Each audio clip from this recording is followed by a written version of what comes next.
ഇന്ന് നമുക്ക് ഒരു 3-4 വീഡിയോ കാണാനുണ്ട്. വീഡിയോ വേറെ ആരെ കുറിച്ചൊന്നുമല്ല, നമ്മുടെ സീക്രട്ട് ഏജന്റ് സുരേഷ് ഗോപിക്ക് ഇട്ടിട്ട് താങ്ങിക്കൊണ്ടൊരു വീഡിയോ കണ്ടു. ആ വീഡിയോ നമുക്ക് കാണാനുണ്ട്. ഈ നോർത്ത് ഇന്ത്യയിലൊക്കെ സംഘികൾ ചെയ്യുന്ന പരിപാടി എന്ന് വെച്ച് കഴിഞ്ഞാൽ ക്രിസ്ത്യാനികൾക്കെതിരെ ആക്രമണം അയച്ചുവിടുകയാണ്. പക്ഷേ കേരളത്തിൽ സ്ഥിതി മാറുന്നുണ്ട്. സുരേഷ് ഗോപി അണ്ണൻ നമ്മുടെ മേഘതിരൊക്കെ കത്തിച്ച് പ്രാർത്ഥിച്ചുകൊണ്ട് നിൽക്കുകയാണ്. ആ വീഡിയോ കൂടി കാണാനുണ്ട്. നിങ്ങളെല്ലാവരും അറിഞ്ഞു കാണുമല്ലോ, വെള്ളാപ്പള്ളി നടേശൻ നമ്മുടെ മലപ്പുറത്തെ കുറിച്ച് നടത്തിയ പ്രസ്താവന. അതിനെ ന്യായീകരിച്ചുകൊണ്ട് നമ്മുടെ ഉള്ളിസുര മാധ്യമപ്രവർത്തകരെ കണ്ടിട്ടുണ്ട്. അതുകൂടി നമുക്ക് ഇന്ന് കാണാനുണ്ട്. അപ്പോ ഇത്രയൊക്കെ വീഡിയോ ആണ് നമ്മൾ ഇന്ന് കാണാൻ പോകുന്നത്. ആദ്യം തന്നെ നമുക്ക് സീക്രട്ട് ഏജന്റ് നമ്മുടെ സുരേഷ് ചേട്ടനെ കുറിച്ചിട്ട് എന്താ പറഞ്ഞത് എന്നൊന്ന് ചെറിയൊരു ഭാഗം നമുക്ക് കണ്ടിട്ട് വരാം. അങ്ങനെ ആ തൃശ്ശൂർ കിട്ടിയതിനു ശേഷം അങ്ങനെ കിളി പറയുന്നുണ്ടോ? പറഞ്ഞതിൽ തെറ്റ് പറയാൻ പറ്റൂല. തൃശ്ശൂർ കിട്ടിയതിന് ശേഷം കിളി മാറിയിട്ടുണ്ടോ എന്ന് ചോദിച്ചു കഴിഞ്ഞാലും തെറ്റൊന്നും പറയാൻ പറ്റൂല. കാരണം അമ്മാതിരി പ്രവൃത്തിയാണ് ഈ സുരേഷ് ചേട്ടൻ ഓരോ സമയത്ത് പ്രവർത്തിച്ചുകൊണ്ടിരിക്കുന്നത്.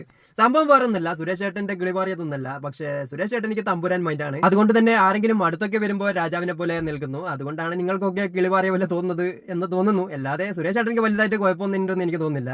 പക്ഷേ സുരേഷ് ചേട്ടന്റെ പാർട്ടിക്കാർ ഈ നോർത്ത് ഇന്ത്യയിലൊക്കെ എന്താണ് ചെയ്യുന്നത്? ക്രിസ്ത്യാനികളെ ചാമ്പികളൊക്കെയാണ്. എന്നാൽ കേരളത്തിൽ കഥ മാറുന്നുണ്ട്. നോർത്ത് ഇന്ത്യയിലൊക്കെ ഈ ബംഗാളികൾ ക്രിസ്ത്യാനികളെ ആക്രമിക്കുമ്പോൾ ഇവിടെ ഉള്ള സംഖ്യകളായിട്ടുള്ള ആളുകൾ ക്രിസ്ത്യാനികളോട് കൂടുതലായിട്ട് അടുക്കാൻ വേണ്ടി ശ്രമിക്കുകയാണ്. അതിന്റെ ഏറ്റവും വലിയ ഉദാഹരണം ഞാൻ കാണിച്ചിട്ടെ. സുരേഷ് ചേട്ടൻ മേഘതിരി കത്തിക്കാണ്. അതൊന്ന് കാണാം.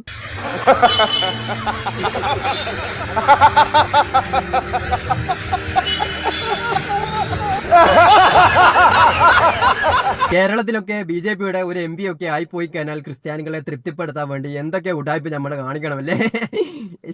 സ്തുതിയാട്ടെ. ഒന്നുകൂടി കാണാം നമുക്കത്. ഇതൊക്കെ കാണുമ്പോൾ എനിക്ക് സുരേഷ് ചേട്ടൻ പണ്ട് പറഞ്ഞൊരു ഡയലോഗാണ് ഓർമ്മ വരുന്നത്.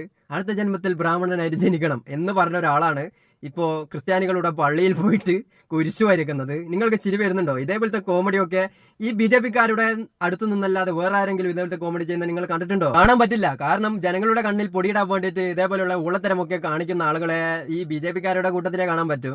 നോർത്ത് ഇന്ത്യയിൽ ഒരു അജണ്ട, കേരളത്തിൽ മറ്റൊരു അജണ്ട എന്നാണ് ഇവന്മാര് പറഞ്ഞുകൊണ്ടുവരുന്നത്.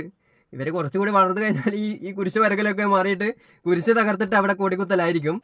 അപ്പൊ നമുക്ക് സീക്രട്ട് ഏജന്റ് സുരേഷ് ചേട്ടനെ കുറിച്ച് 2-3 ഡയലോഗ് കൂടി അടിക്കുന്നുണ്ട്. അതൊന്നും നമുക്ക് കേട്ടോക്കാം. ലിറ്ററലി എനിക്കത് തോന്നുന്നു സത്യം. കാരണം അങ്ങനെ കാണിക്കുന്ന രാഷ്ട്രീയ നാടകങ്ങളെക്കാൾ നല്ലതാണ് ഈ സിനിമാക്കാർ കാണിക്കുന്ന പരിപാടികൾ.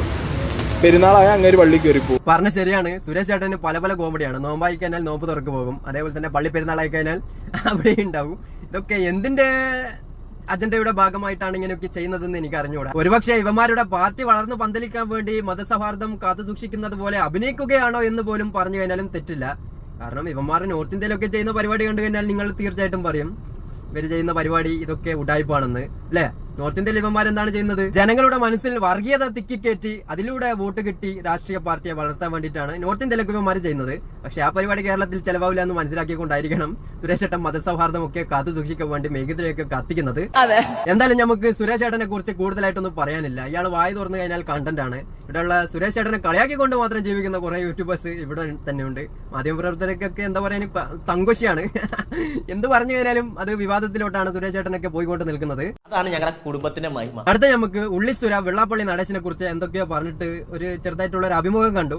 അതിന്റെ കുറച്ച് ഭാഗങ്ങൾ കണ്ടിട്ട് കുറച്ച് മറുപടി നമ്മൾക്ക് ഉള്ളിസുരക്ക് കൊടുക്കാനുണ്ട്. ഉള്ളിസുരയും ഈ വെള്ളാപ്പള്ളി നടേശനും ഏകദേശം ഒരേ കാറ്റഗറിയിലുള്ള ആളുകൾ തന്നെയാണ്, വർഗീയവാദികളാണ്. കാണാം. വെള്ളാപ്പള്ളി നടേശന്റെ മലപ്പുറം പ്രസ്താവനയുടെ പേരിൽ എന്തൊക്കെ ബഹളാണ് ഇവർ നടത്തുന്നത്? അല്ല, ബഹളം ഉണ്ടാക്കണ്ടേ? ഉള്ളിസുരട്ട, നിങ്ങൾ എന്താണ് പറയുന്നത്? വെള്ളാപ്പള്ളി നടേശൻ എന്താണ് മലപ്പുറത്തെ കുറിച്ച് പ്രസ്താവന നടത്തിയത്?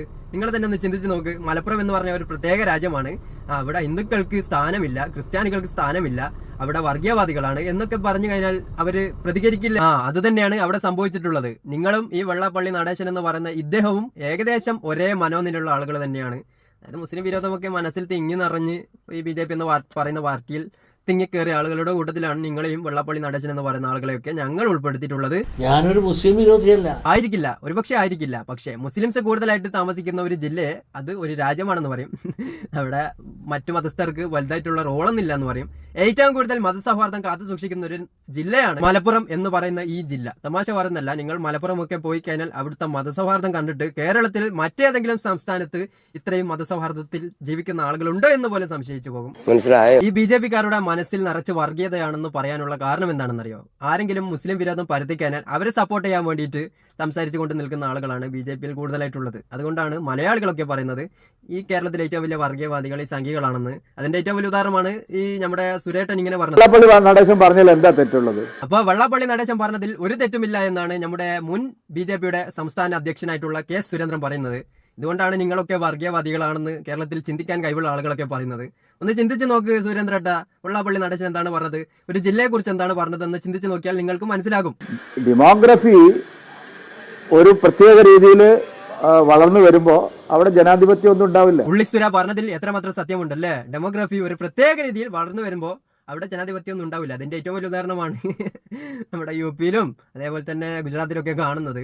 അവർ കൂടിക്കഴിഞ്ഞതിനെ കൊണ്ടാണ്, അതായത് അവരവിടെ വേറെ ഉറപ്പിച്ച് കഴിഞ്ഞത് കൊണ്ടാണ് അവിടെ ജനാധിപത്യത്തിനൊക്കെ പുല്ലുവില ഉള്ളത്. മതേതരത്വം ഒന്നും ഉണ്ടാവില്ല. നിങ്ങൾ കാത്തിരുന്ന് കണ്ടോളൂ. ഈ രീതിയിലാണ് പോകുന്നതെങ്കിൽ കേരളത്തിൽ ജനാധിപത്യവും മതേതരത്വവും ഒന്നും പുലരാൻ പോകുന്നില്ല. സുരേന്ദ്രൻ പറയുന്നത് പോലെയൊന്നല്ല കാര്യങ്ങൾ. ഈ രീതിയിൽ തന്നെ പോയി കഴിഞ്ഞാൽ ഒരു പ്രശ്നം ഉണ്ടല്ല. പക്ഷെ ഇവര് വന്നു കഴിഞ്ഞാൽ പ്രശ്നം 100 ഇരട്ടിയായിട്ട് വർദ്ധിക്കും. കാരണം ഇവരുടെ ചിന്ത തന്നെ രണ്ട് മതക്കാരെ തമ്മിൽ തല്ലിച്ച് അതിലൂടെ രാഷ്ട്രീയ പാർട്ടിയെ വളർത്തുക എന്നുള്ളതാണ്. അതുകൊണ്ട് തന്നെ നിങ്ങളൊക്കെ ഒന്ന് ചിന്തിച്ച് നോക്കുക. ഇപ്പോ മതേതരത്വം കാത്തു സൂക്ഷിക്കുന്നത് പോലെ ജീവിക്കണോ, അല്ലെങ്കിൽ മതേതരമില്ലാതെ മറ്റൊരു മതസ്ഥരെ കാണുമ്പോൾ മുഖത്ത് കാർക്കിച്ച് തുപ്പി അവന്മാരോട് തല്ല് കൂടിയിട്ട് ജീവിക്കുന്നത് പോലെ ജീവിക്കണോ? ഏതാണ് വേണ്ടതെന്ന് നിങ്ങൾ തന്നെ തീരുമാനിക്കുക. ഞാൻ ആദ്യം പറഞ്ഞത് വേണമെങ്കിൽ ഇവന്മാരെ അടുപ്പിക്കാതെ നന്നായി. അപ്പോൾ ഇതിൽ നല്ല ഉടനെ നമുക്ക് വീണ്ടും കാണാം. സബ്സ്ക്രൈബ് ചെയ്യാം. ബൈ.